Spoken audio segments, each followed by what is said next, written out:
What's going on, guys? Welcome to the channel. For those of you who are subs, welcome back to the channel. In today's episode, we're going to be going over completely rebuilding a Bobcat. Or maybe not a Bobcat, an International, but same thing. Let's get into it.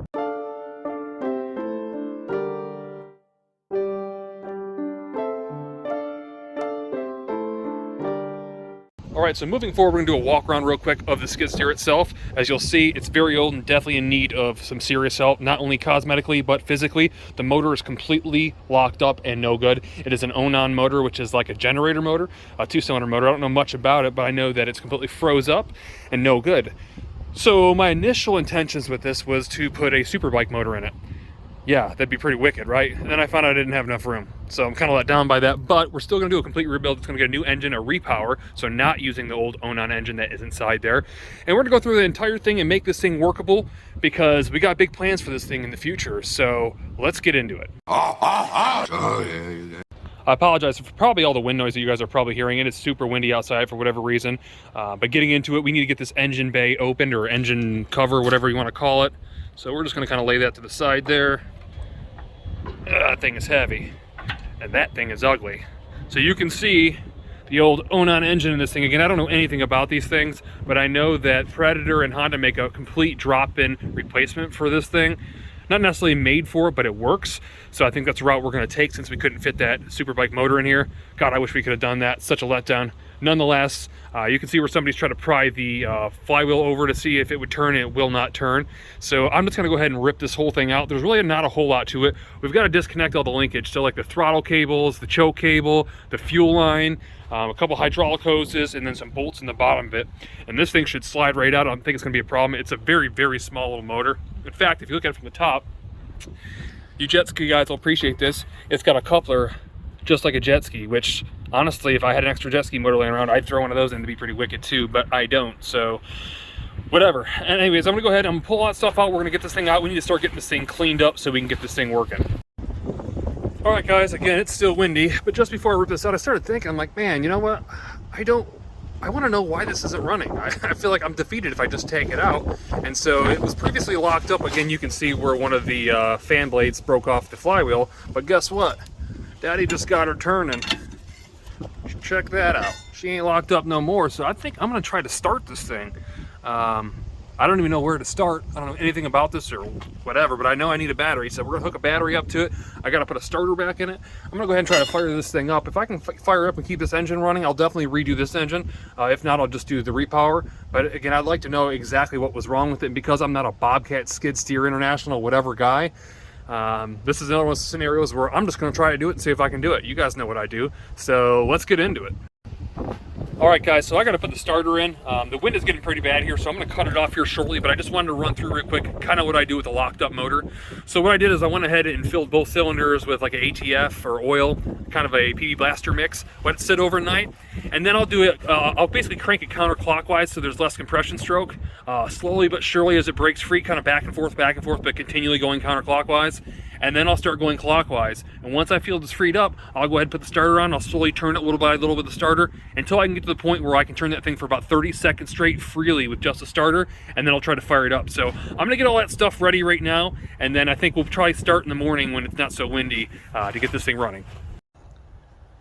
All right, so it is the next day. I got the starter in. I got this thing cranking over per the starter, and I got fuel going to the carbs. So let's jump in it and let's see if this thing fires out.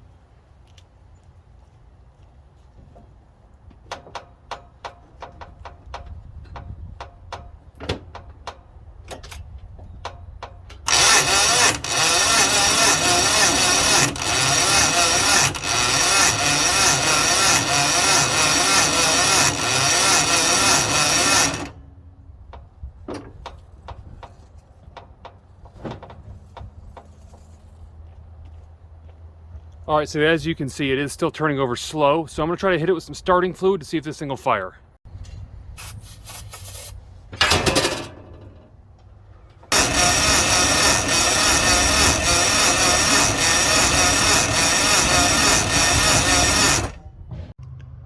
All right, guys, so we do know, again, that power is coming in to the coil right there, and then going from there to the bottom of the coil. So then I had to trace it from the coil back to the ignition system, which I just had basically a little cover off of.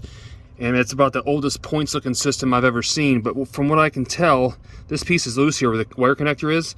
But it looks like what happens is there's probably something on the crank somewhere or in the timing that when it turns over, it basically pushes this thing like this, back and forth, to give it spark turning on or turning off. So I'm going to try to tighten that, and hopefully it works. I don't want to go through too much getting this engine running. I just want to see if I can do it. You know how you guys know how I am. It's more important that I put a different engine in anyways. I just wanted to see if I could do it. So hopefully this will work. If not, we're probably going to start moving to taking it out. All right, so I have no idea what I did, but I did just get it to fire. So we're going to try this one more time with a little bit of that, because there's not much left, and see what it does. Hopefully it doesn't blow up on us.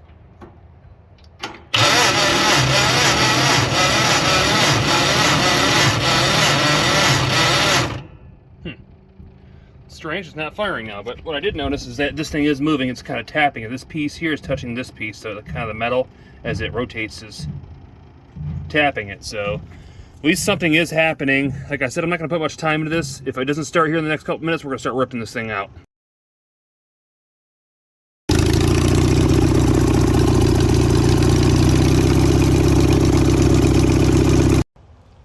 Alright guys, so this thing has no spark, as I said, and it's either the coil or that weird pickup unit that was inside it. Either way, I'm not going to mess with it because, again, we weren't keeping this motor anyways. It does turn over. It turns over kind of slow and rough. I know it's not going to be a great runner. I just thought I'd get a hooray if it actually got running, but I don't want to put too much time in it. So that said, we're going to go ahead and move forward, and we are going to rip this thing out. First thing we need to do is get that battery out so there's no sparks, pull the wiring, and we're going to start unbolting everything to get this thing pulled out of here. Alright guys, so we are moving forward. I got most of the stuff disconnected. I went ahead and took out the battery. You see the wires are laying there. I disconnected the fuel pump and the hose and wiring, so that's out of the way. I disconnected the choke cable that you'll see right here. I also disconnected the throttle cable or bar, which is back there. I disconnected both the exhaust pipes and the intake that goes up to here, which we're going to rip out as well. And all that should leave us, technically speaking, is probably 4 engine bolts. There's probably 1 on each corner. And I know there's I think 4 or 6 holding the back of the cage that holds the, I don't know if you call that a PTO or whatever you want to call it, but the coupler in the back. But the one thing that's throwing me off is these 2 tubes right here going to the side of the engine. They're obviously hydraulic hose lines. I don't know why. They do tie into the hydraulic system, which is the main unit here. I don't know why that is or why that's connected to the engine, because to my knowledge, the pumps run off the engine just like a jet ski, turning that mag in the back of it. So I don't know like what these would be for.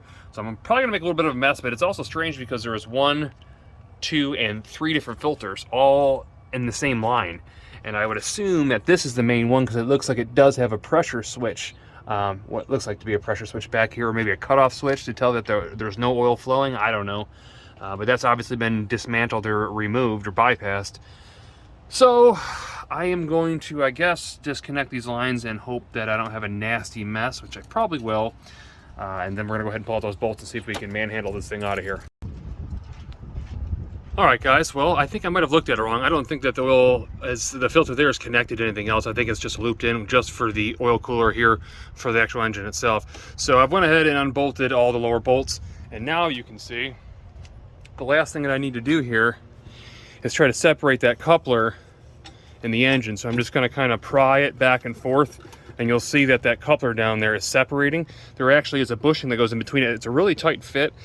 And so you kind of got to really wiggle this thing, but once I get it cleared there, I'll be able to pull this engine straight out of the back and this thing will be out of there.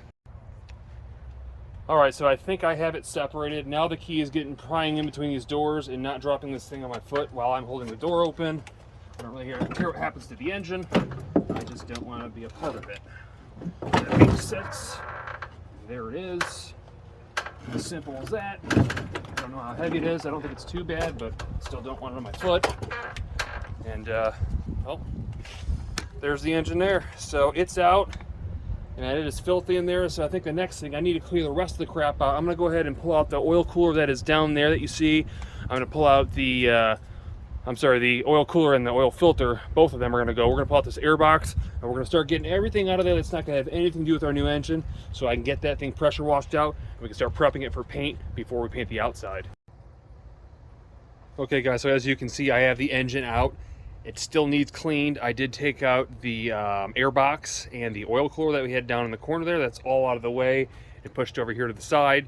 So we're good there. Now it's just time again to clean this thing. It is nasty. I'm actually gonna have to take some kind of scraper and scrape that thick grease, wipe it down with maybe some gasoline, and then I'm pressure wash the thing as best I can. And then we're probably gonna throw some textured black paint in there, because even if I put the actual color paint that I ended up painting the unit with inside there, it's gonna get destroyed. So we're probably better off going with black.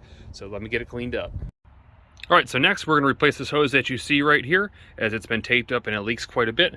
We got a brand new hose we're gonna throw on, and then we're gonna go ahead and get some degreaser on this, and we're gonna spray this thing out so it can dry overnight, and then we're gonna throw some paint on it.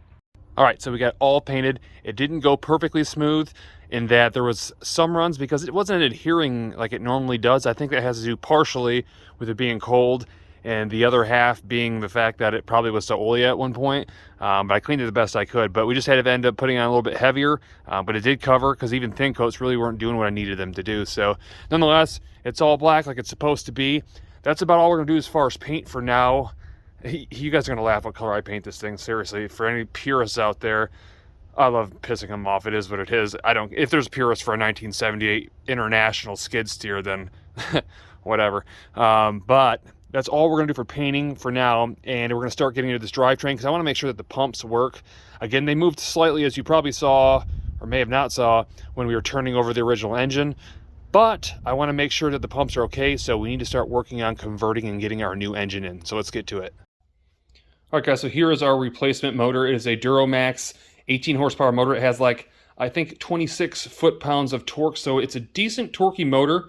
And mods can be done to get a little bit more horsepower, but I think it's going to be okay. I did want a V-twin. The problem right now is everybody's out of stock of V-twins. So the Predator, the Duramax, they're all out of stock.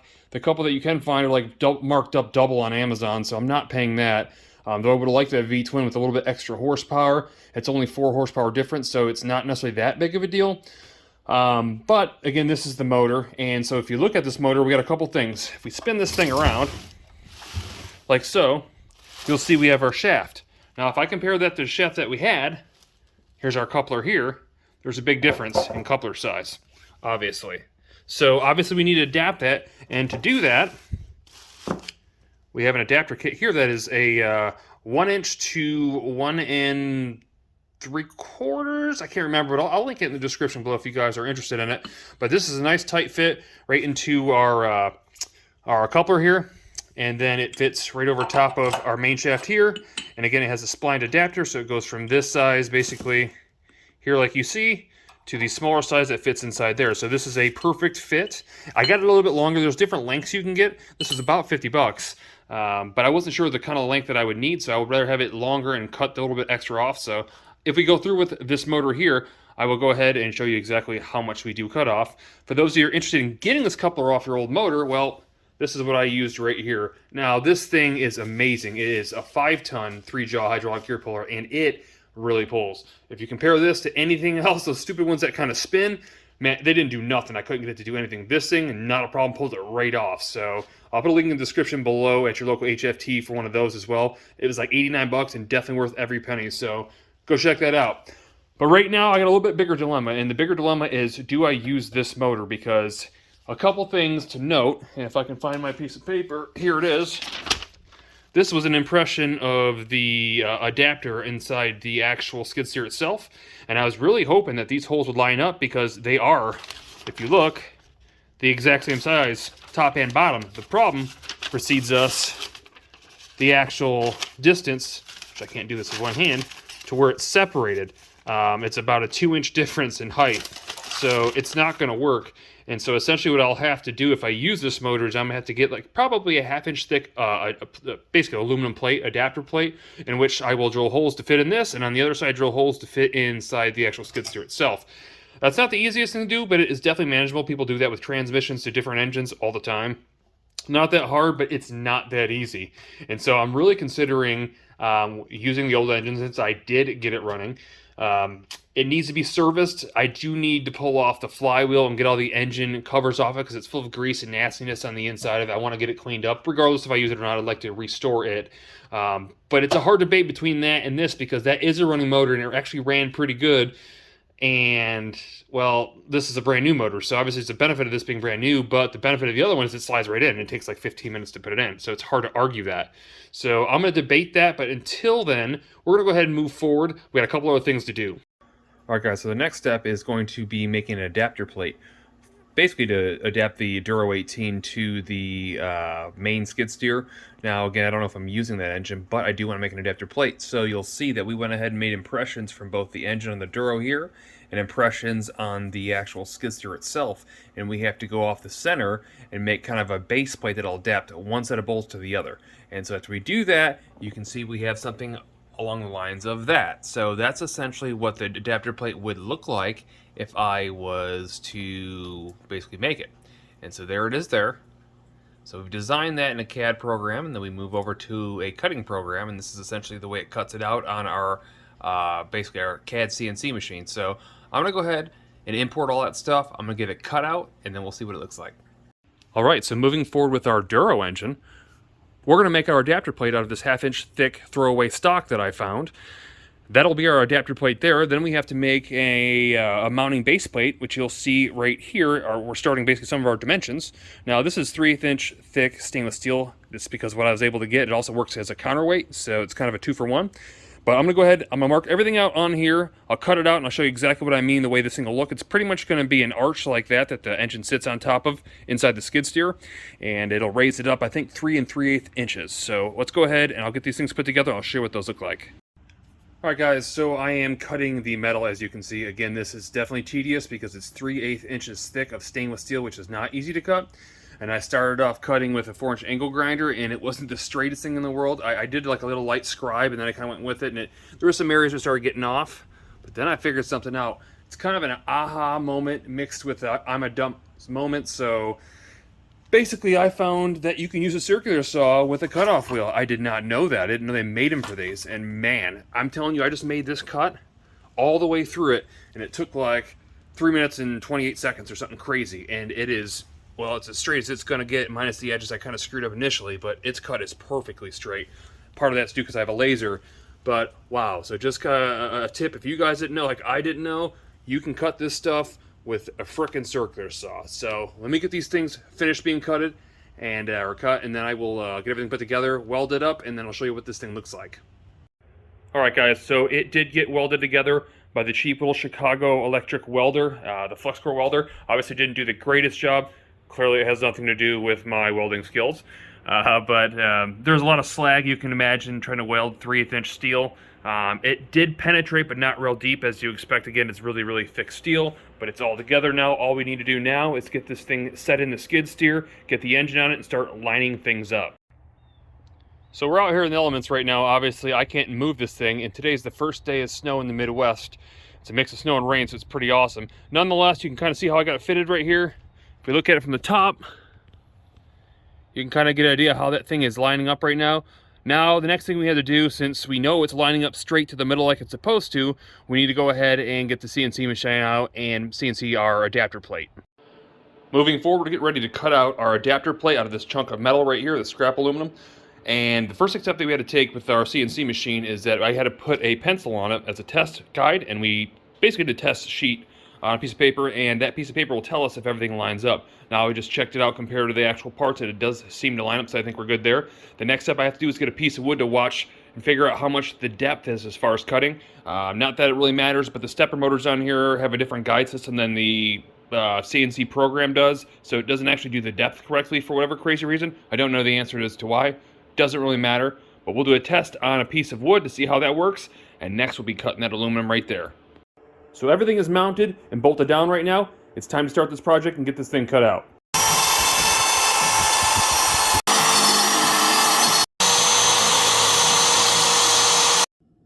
And there is our adapter plate all finished, with the exception that I have to tap out the very outer holes. Those are the ones that the bolts come through the skid steer into the plate after it's already assembled with the motor.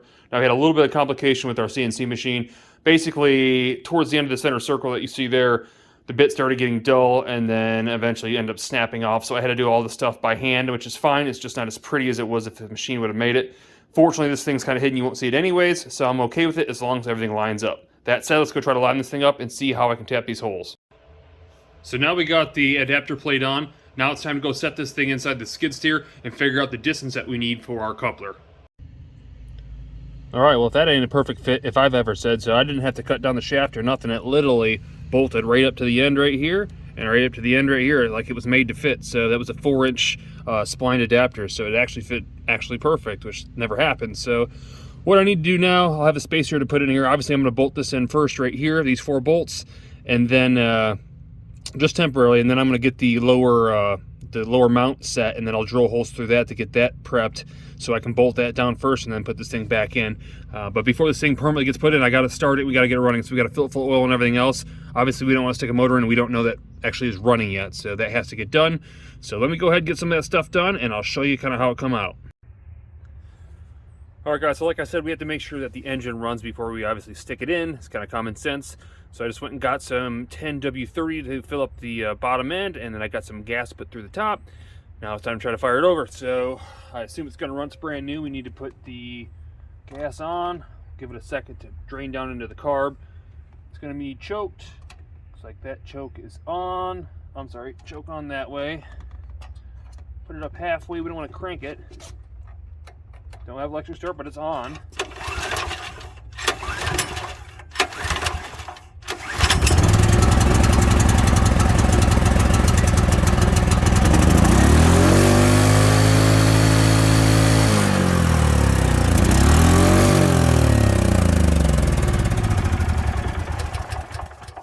All right, well, that was strange. It pretty much just took off. If you noticed, I haven't pulled the throttle down and it went full bore, so I figure out what that is.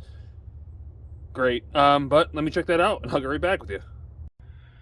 All right, so I figured out what the problem was. Naturally, there's some damage because, I don't know, whatever reason, when these things get shipped, they're always damaged in shipping. There's a couple different things that are damaged. You can see this bolt here is bent. If you look back behind there, if you can see that, if you can see underneath there or not, it's pretty well damaged there. But the main part that I'm seeing is damaged here is that bracket right there. Now, where that becomes a problem is that this airbox is pulling down nice and tight right against our throttle linkage, which is right there, and it's hitting it, and it wasn't stopping it, allowing it to go back to its resting position. If that'll focus. Nonetheless, it's damaged. I'm going to try to straighten it out. I can even tell that these are bent downward as well. So if I can't, it's going to have to go back. We'll have to go with other decisions, I guess. All right, guys, so as you can see, I got clearance there. I was able to get it put where it's supposed to go, and it is running correctly now. Now to the next problem that we have. Our lower mounting plate, which is, again, 3/8 inch solid stainless steel, doesn't want to drill. I went ahead and bought a $27 drill bit.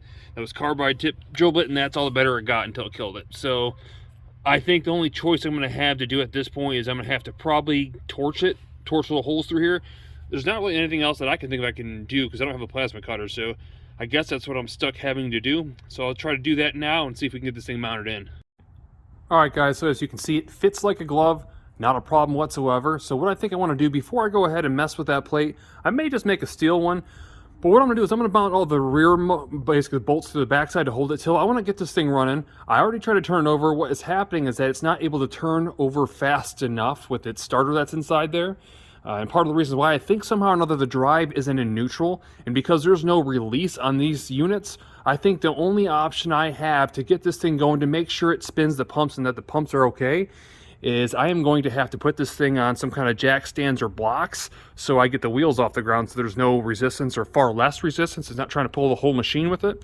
And then it should be able to get some speed to crank this thing over, and I can make sure that our pumps work as they're supposed to. Again, that's going to be the number one thing in this build, that the pumps work, because if they don't, then you have to kind of question your build. I don't know much about hydraulics, so I would approve or appreciate if they actually worked rather than having to replace those or fix those or have somebody else fix them, which you know I don't do. So for now, I'm going to put the 4 bolts in the back of the carrier mount or whatever that thing is called. I'm going to get this thing started after I jack it up, and hopefully, I say hopefully, we'll get this thing running and moving. All right, guys, a quick shot from above, and everything looks good as you can see. The 2 upper bolts fit in perfect. Unfortunately, the bottom 2, not so much. Well, they fit in perfect, but because I couldn't drill out that carrier because it's solid stainless steel just like our lower unit, I had to use smaller bolts. So the smaller bolts, I can't get a nut on the back side of it because the engine is in the way. So the only way for me to do that would have been if I had a smaller taps gone through the aluminum, or I had somehow or another fixed the bolts to the backside of the aluminum prior to putting the engine on, which is still going to come out anyways. It's something to remember, but as of now, for testing purposes, well, we're running on 2 bolts. All right, so I got the back on blocks, I got the front on jacks, and now it is time to start it. So let's cross our fingers and see if this works. Start off by putting choke on, gas is on, a little throttle, and crank.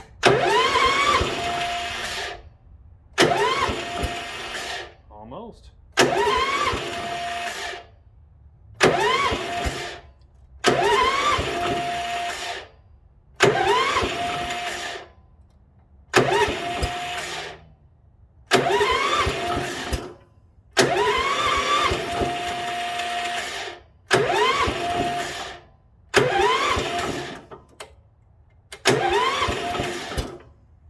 Almost firing.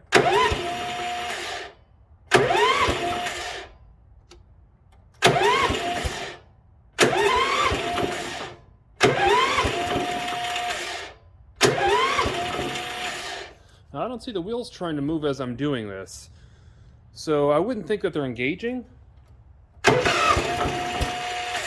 But it's almost firing. It's just barely not firing because the starter's kicking out thinking that it has already fired and it hasn't. So I won't put you through the headache. I'm going to sit here and try this for a few more minutes. If it doesn't work, we'll have to try something else.